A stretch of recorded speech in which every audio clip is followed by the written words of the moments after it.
Hi there, Lyndall Pincham, Canine Naturopath from Canine Vitality, and welcome back to my channel, Happy Healthy Dogs, where I provide natural solutions for your dog's health issues and help them live a longer, healthier life naturally.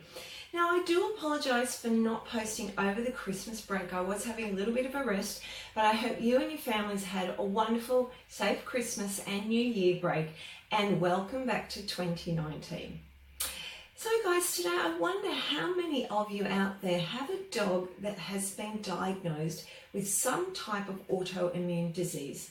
You know, over the last year or so, I have just seen a huge increase in the number of dogs that have been diagnosed with some type or sometimes even multiple versions of an autoimmune disease. You know, this really does concern me quite a lot. But firstly, you might be wondering what on earth is an autoimmune disease? What actually is going on here? So simply put, an autoimmune disease is caused by your dog's immune system becoming confused and overactive, usually in response to some type of trigger. And this leads the immune system to start targeting and attacking a particular area of the body. Now, there are so many different autoimmune diseases, but some of the common ones that I see are polyarthritis, inflammatory bowel disease, thyroiditis, which affects your dog's thyroid, hemolytic anemia, lupus, and thrombocytopenia. Now, this is a disease where your dog's platelets are being destroyed by the immune system.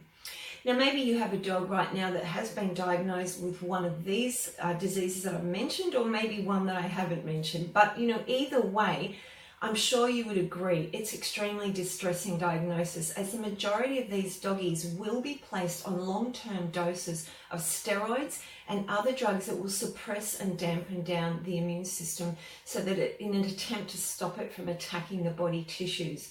You know, often it's really difficult to know what has triggered this response in your dog.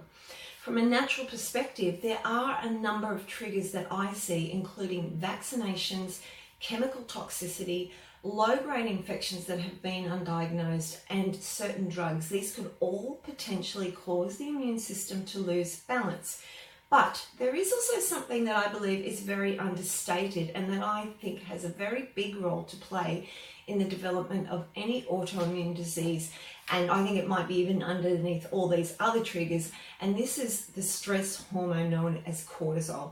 Now, this hormone is produced by your dog's adrenal glands, and there may be either a genetic issue or more of an environmental problem with the amount of cortisol that's being produced and how this is actually used in your dog's body. Now, some of you might have heard of fight or flight response.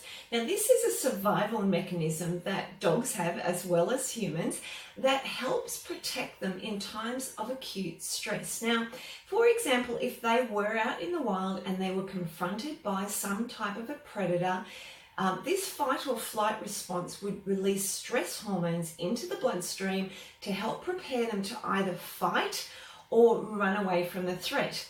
And this is, as I said, a great protective response. But the only problem is today we've brought dogs into our homes, into a domestic situation. They're now faced with a whole new world of stressful situations, both physically and emotionally. Now, this might be in the way that we relate to them or put certain demands on them, or even by stopping them from having simple choices in their day-to-day lives. There also may be the physical stresses such as pain, itchiness, or some other ongoing physical discomfort that they're experiencing. Not to mention the obvious stresses of those poor dogs that are neglected and abused regularly. Now, all of this has a powerful but negative impact on your dog's hormonal or endocrine system, and then indirectly their immune system.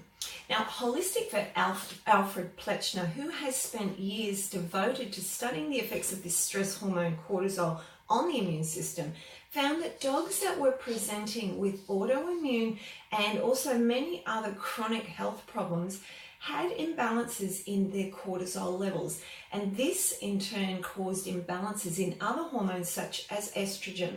Now, the long-term result of this was that ultimately it had a negative or has a negative impact on the immune system, causing it to lose its internal guidance or tracking system.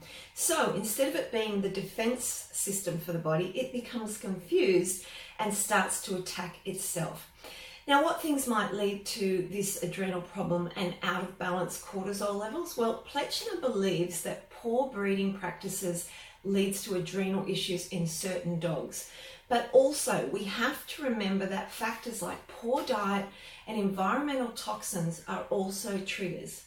Now, guys, did you know that your dog's tiny adrenal gland is the most sensitive gland in the hormonal system to chemical toxicity?